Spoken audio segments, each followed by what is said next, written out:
అందరికీ good evening, అందరికీ శుభ సాయంత్రం. సో ప్రస్తుతానికి మన ములకల్చీర్ మార్కెట్ సంబంధించి వేలంపాట్లు ఎంత మాత్రం జరుగుతున్నాయి ఏమనేది మీకు వీడియోలో తెలియజేస్తాను. చూడండి, నెట్తో పోల్చుకుంటే దిగుమతి ధర తగ్గిందా లేదా పెరిగిందా ఏమనేది వీడియోలో మాట్లాడుకుంది. ఎక్కువ వీడియో అయితే ల్యాగ్ ఉండదు, కాకపోతే వర్షం పడింది పొద్దున్న అంతా వర్షమే. ఒక 5 minutes గ్యాప్, ఒక 5 నిమిషాలు గ్యాప్ ఇస్తుంది, తర్వాత వర్షం 5 నిమిషాలు గ్యాప్ ఇస్తుంది, అట్లా వరుస కంటిన్యూస్గా పడుతూనే ఉన్నది. ప్రస్తుతానికి అయితే దిగుమతి తగ్గింది, దాంతోపాటు క్వాలిటీ కూడా తగ్గింది. సో ప్రస్తుతానికి సూపర్ టాప్ సెకండ్ ఫస్ట్ ఏ విధంగా వెళ్తుంది ఏమని మీకు వీడియోలో తెలియజేస్తాను. ఫస్ట్ ఇంకా లాస్ట్ వరకు చూడండి, మీకంటే కొంచెం క్లారిటీ వస్తుంది. ఆరాకొరా చూసినట్టు మీకు కూడా పెద్దగా అర్థం కాదు. సో ప్రస్తుతానికి సూపర్ టాప్ సెకండ్ ఫస్ట్ ఏ విధంగా వెళ్తుంది ఏమి అనేది మీకు వీడియోలో తెలియజేస్తాను. ప్రస్తుతానికి అయితే 480 రూపాయలతో కేవలం ఒకే ఒక ఐటమ్ పడింది అంతే.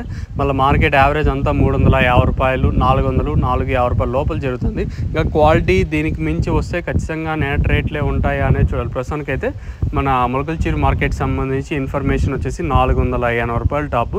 अभी तक 480 रुपये तक चल रहा है आज मुलकलचीर टमाटो मार्केट में. ప్రస్తుతానికి అయితే 480 రూపాయలు టాప్. కేవలం ఫస్ట్ యాక్షన్లో వెళ్ళిన రేట్లు మాత్రమే. ఇంకా ఫస్ట్ యాక్షన్ కూడా జరుగుతుంది, ఇంకా ఫస్ట్ యాక్షన్ కంప్లీట్ అయ్యలేదు. ఖచ్చితంగా ఫస్ట్ యాక్షన్లో ఇంతకు మించి పెరిగే ఛాన్స్ ఉందా అంటే క్వాలిటీ ఉంటే ఖచ్చితంగా వేలంపాట్లు స్పీడ్గా ఉంటాయి చూడ. ఎందుకంటే దిగుమతి తగ్గే అవకాశం అయితే ఉండొచ్చు. పొద్దున అంతా వర్షమే, కానీ తర్వాత వర్షం తగ్గి కాయలు తీసుకొచ్చిండో చెప్పాను. ప్రస్తుతానికి అయితే 480 రూపాయలు మన ములకల్చీర్ మార్కెట్లో సూపర్ టాప్.